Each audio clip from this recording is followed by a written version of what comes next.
to the Legally Speaking podcast. I'm your host, Rob Hanna. This week, I'm delighted to be joined by Karl Wilson. After training to become a lawyer with Linklaters and qualifying into their capital markets team, Karl took a year out to pursue his other passions and attended the Royal Academy of Music. He later embarked upon 2 years of professional actor training at Bristol Old Vic Theatre School. Since then, Karl has managed to combine his passion of the law and acting. Last year, enjoying a 6-month run in the West End in Agatha Christie's courtroom drama, Witness for the Prosecution. Karl is currently on secondment working as a lawyer via Linklaters' platform for contract lawyers, Relink, at BNP Paribas in the commodities, credit, FX and rates derivatives legal team. In addition to all of this, in his spare time, Karl also volunteers at the Borough Food Cooperative, which works to alleviate food poverty. Wow, what a mouthful. A very warm welcome, Karl. Hi, Rob. Good to be here. God, that is a mouthful. Well done. My absolute pleasure. And before we dive into all your amazing achievements, I'm super excited about today's chat. We do have a customary icebreaker question here on the show. So, on the scale of 1 to 10, 10 being very real, what would you rate the hit TV series Suits in terms of its reality?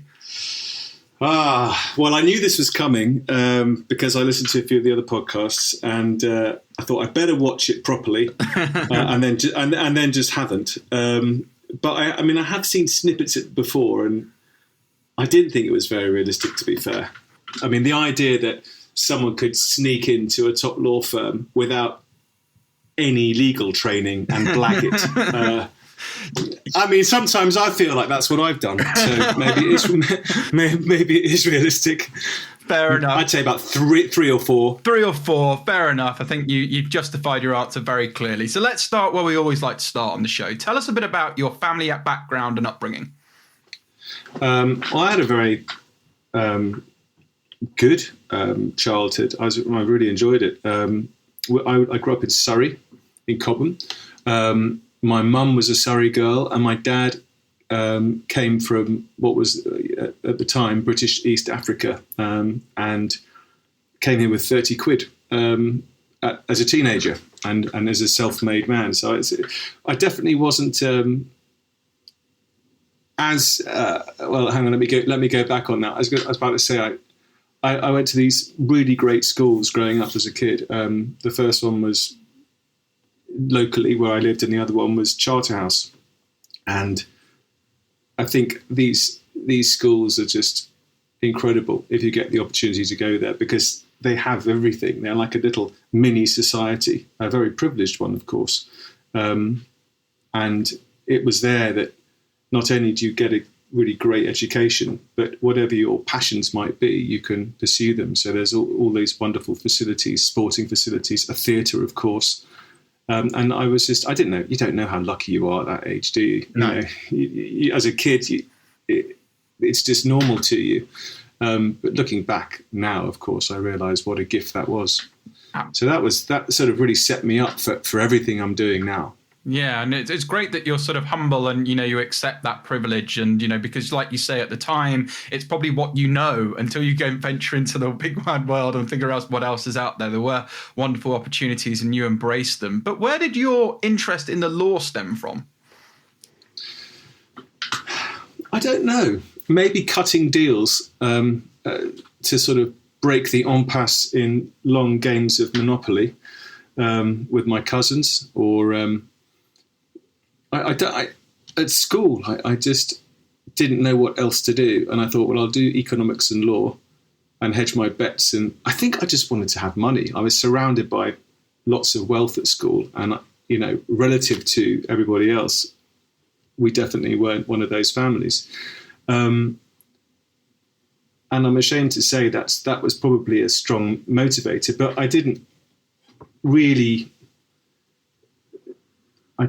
discover any sort of great passion for it till I got to university. And then there were subjects that interested me, like the philosophy of law was very interesting.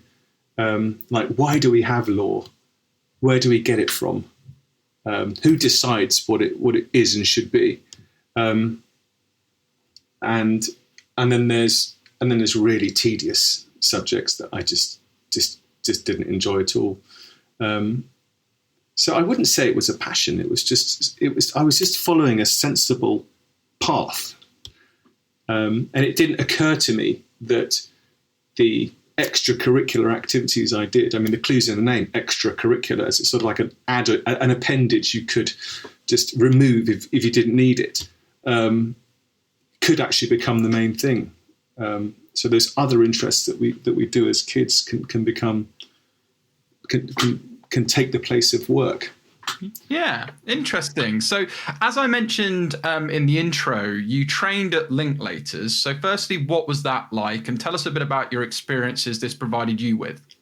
So Linklaters was almost, to me, an extension of, I see it as an extension of university, because the people there and the time I had and the stage of life I was at, it was as fun. Of course, we worked really, really hard, but it's easy to think of these, big law or banks and corporations as these sort of faceless entities that have no human connection. But for me, I rolled out of Durham into law school, and the law school I went, there were lots of other Linklaters future trainees, and so we behaved like students do, and then turned up at Linklaters together and carried on behaving like students do.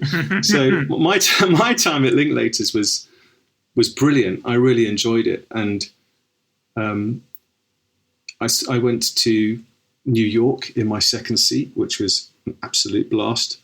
I sat with the first partner I sat with, Alan Stevens, which was just great company. I learned a lot from him, and he's very supportive.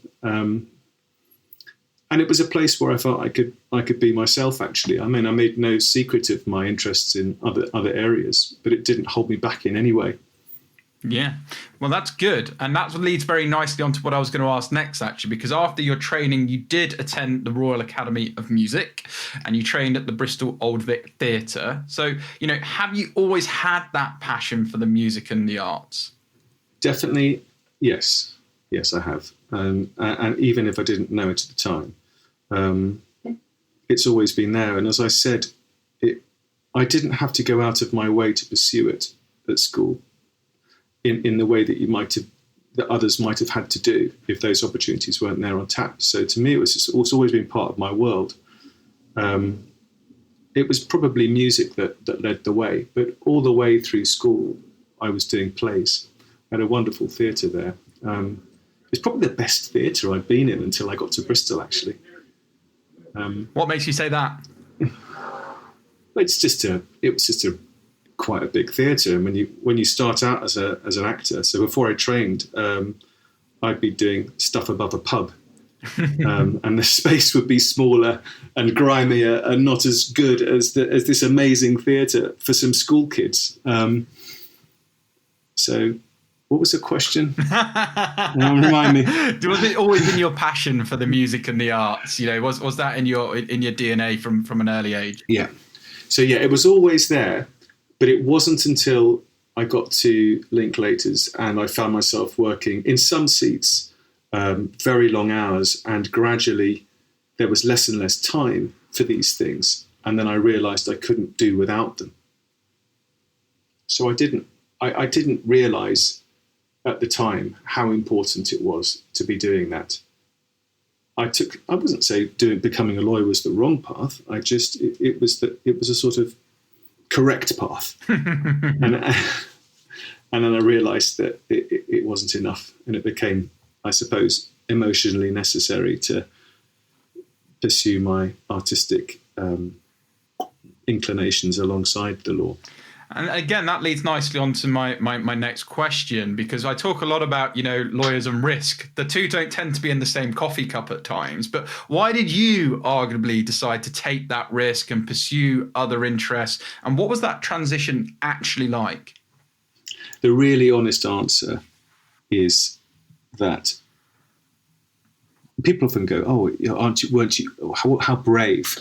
And it wasn't brave. It was necessary. I couldn't have. I got to the point where I had to do it. It would have made me very sad to not do it. So I didn't feel like I had much of a choice. I had to give it a go.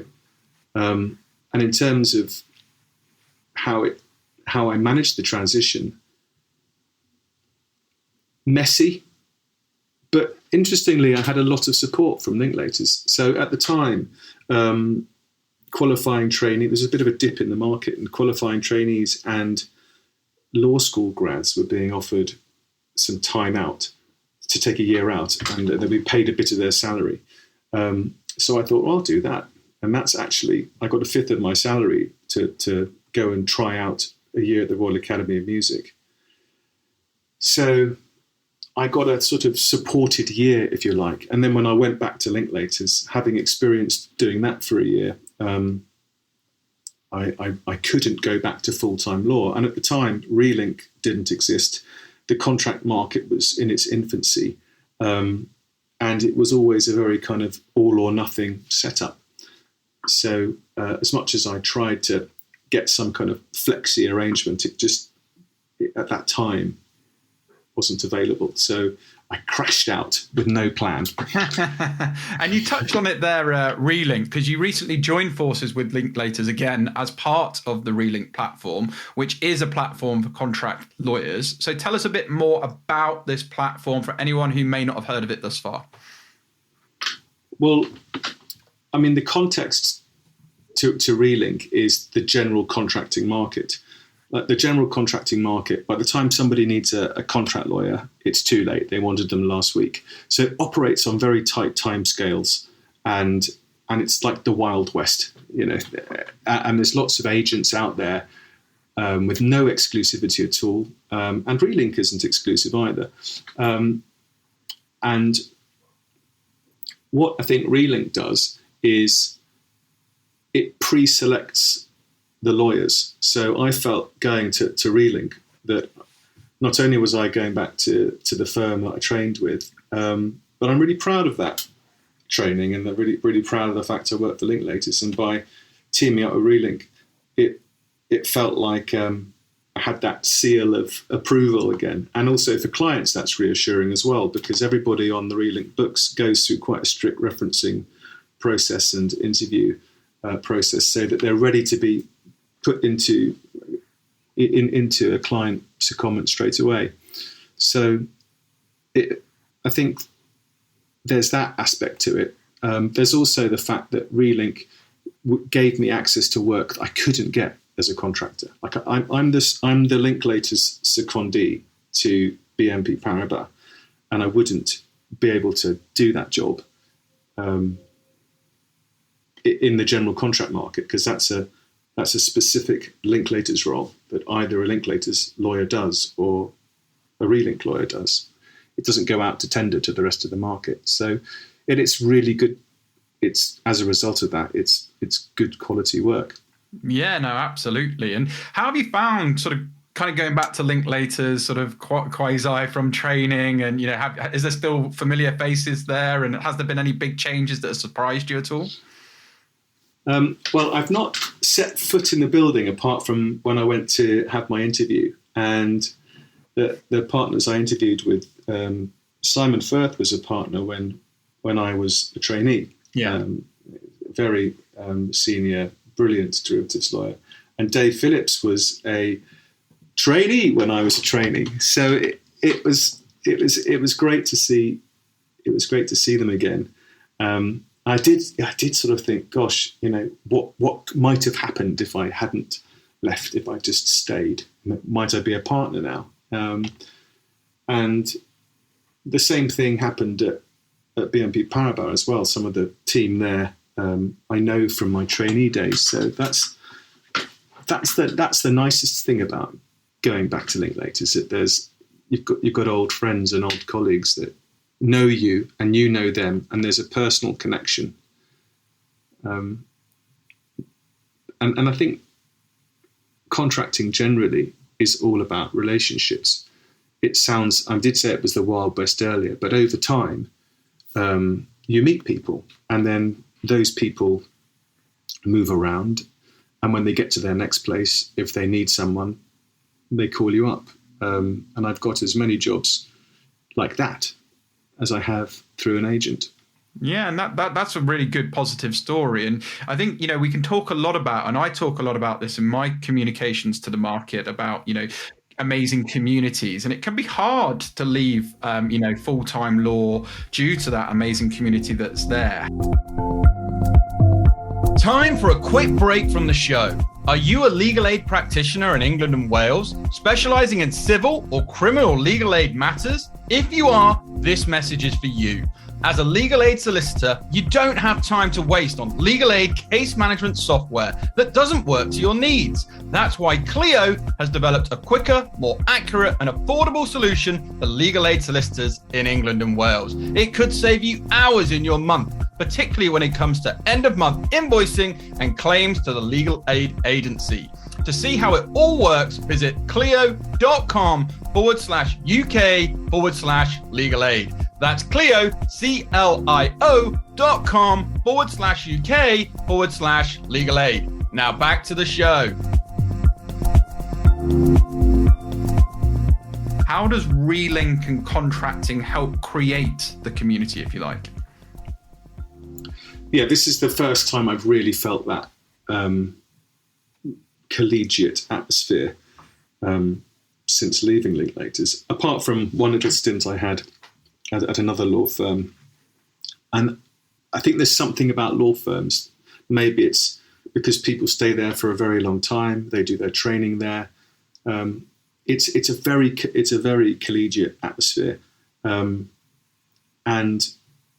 it's a very tight community. Everybody knows everybody. So returning to Relink sort of felt plugging back into my network. So that I'm quite comfortable. It's reassuring to have that aerial support,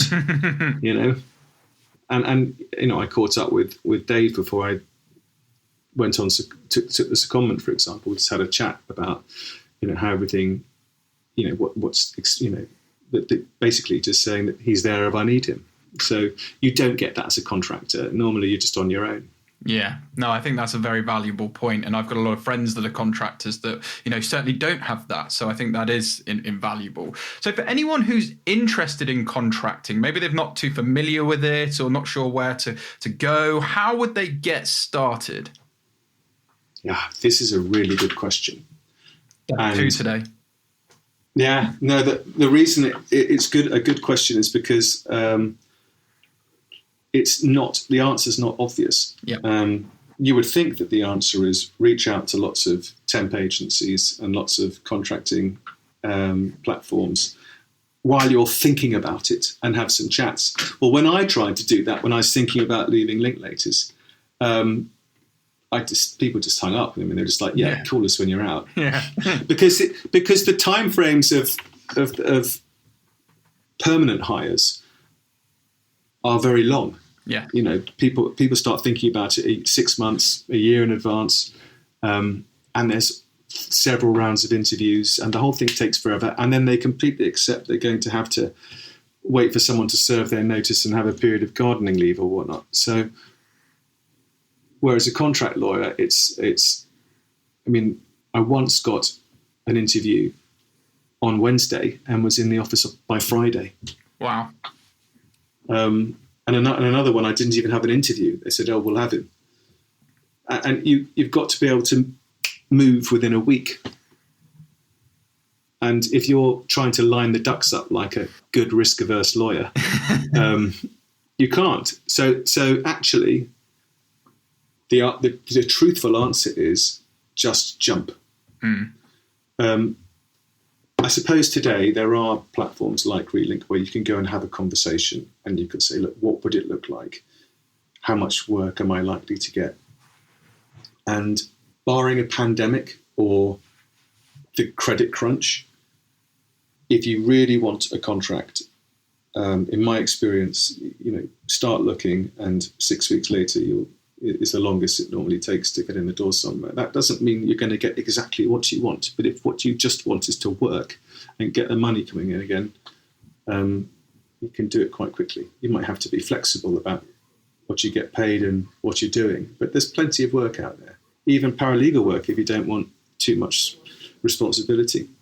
Yeah, no, I think, again, great shout. And particularly people looking to try and just get some, maybe at the earlier stage of their career, trying to get some paralegal work, it's a great option. So do you, though, need a certain amount of private practice experience before making the leap into contracting, would you say? The correct advice is yes. I think the more private practice experience you have up to a point, the better. Particularly if you want to continue contracting in private practice. But for going in-house, you don't need that much, because the moment at which, the job is slightly different. When you're an in-house lawyer, your job is to manage legal risk. So if there comes to a point where you're coming across a deal and it requires some documentation that we haven't done before, you would manage that legal risk by instructing external lawyers to do it, and then just act as a liaison between them and the business. And if we have done it before, we'll have a nice set of precedents that external lawyers have done. So actually, you're not doing that much really dry legal work. You're managing the legal risk in a transaction, and that often involves instructing lawyers rather than being the one holding the pen, as it were. Of course, you comment on everything and you are fully involved, but it doesn't require partner level black letter legal skills. So I would say you could probably make a go of it from. Well, I left straight away, like 6 months in. Wow.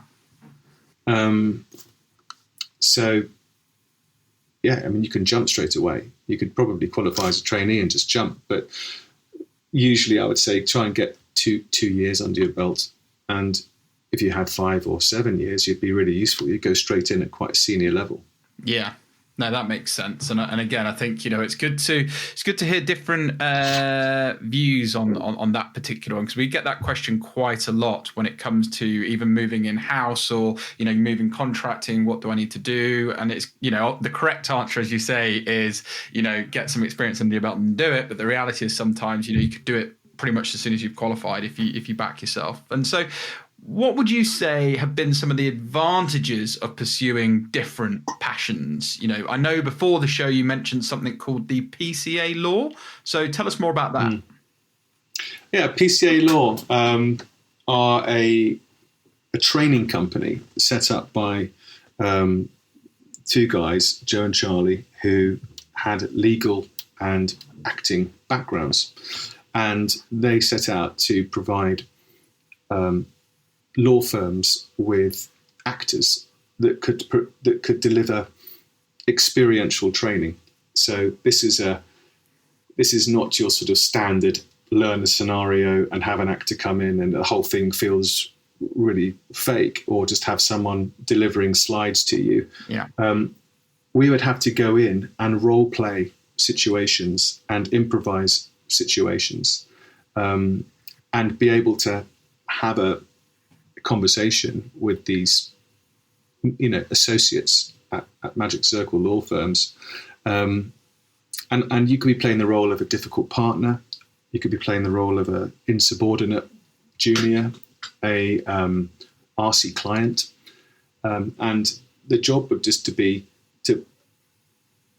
provide the right level of challenge to each person so that they could grow. And then while you're improvising, you're making notes in your head to give them feedback on. So that was a great way of combining the two, and it was one of those ideal in between jobs. That was also very entertaining, because I didn't know there were any other actor lawyers out there, and there's loads. There you go. And just before we wrap up, how could others work for Relink, or how could they find out more? Well, the best thing to do is give them a call or drop them a line. There's a huge demand for quite junior lawyers as well at the moment. So don't be afraid if you're sort of in that early stage of your career and you're thinking about it now, there's all manner of different contracts out there. I've had contracts where I get paid per document. I've had contracts where I've just did 3 days a week, contracts for 8 weeks, contracts for 2 years, whatever it is. Contracts where there's been 0 notice, contracts where there's been a week, and contracts with Relink where it's a month. So whatever you want, there's probably something out there for you. Yeah, it sounds like, you've had a real variety and seen a whole range of different contracts and experiences, which is wonderful. And, I'm sure you've inspired a lot of people and got people thinking about this particular route, which is exactly what we wanted from today's show. So if people want to get in touch with you or learn more about what you're up to, what's the best way for them to get in touch with you? Feel free to shout out any social media handles, LinkedIn or websites for that. And we'll share them with this show for you too. Well, oh gosh, what is the best way? Well, I have a Twitter. There we go. A fairly inactive Twitter. It's Karl M. Wilson. It's mostly acting focused, but we can field legal queries there. And of course through Relink as well. If you have any questions, you can drop them a line and they can forward it to me. Good stuff. And final question. If you were to liken yourself to any actor or any aspirational actor, who would it be and why? The actor I get told the most often that I look like is Ralph Fiennes. I wish I could have his career. I certainly don't have his career. I certainly don't have his career. The theatre actor I most like is probably Mark Rylance. And I saw him at the Globe. That's the last time I saw him. And he makes Shakespeare seem like it's just having those fresh thoughts every time. It doesn't sound like he's reciting lines. You just see the character there. You don't see him. It all seems so natural. And you can't take your eyes off him. So, yeah, it's very exciting to watch. There we have it, folks. So thanks a million once again, Karl. It's been a real pleasure having you on the show, learning more about your story, what you've been up to, and your amazing achievements. So wishing you lots of continued success with your career. But from all of us on the Legally Speaking podcast, over and out. This week's review comes from Connor C. Great for law students. My friend Angie told me about the podcast, and since then, I've been hooked. Thank you so much for your lovely, kind words, Connor. We really appreciate you. From all of us on the Legally Speaking podcast team, thanks a million.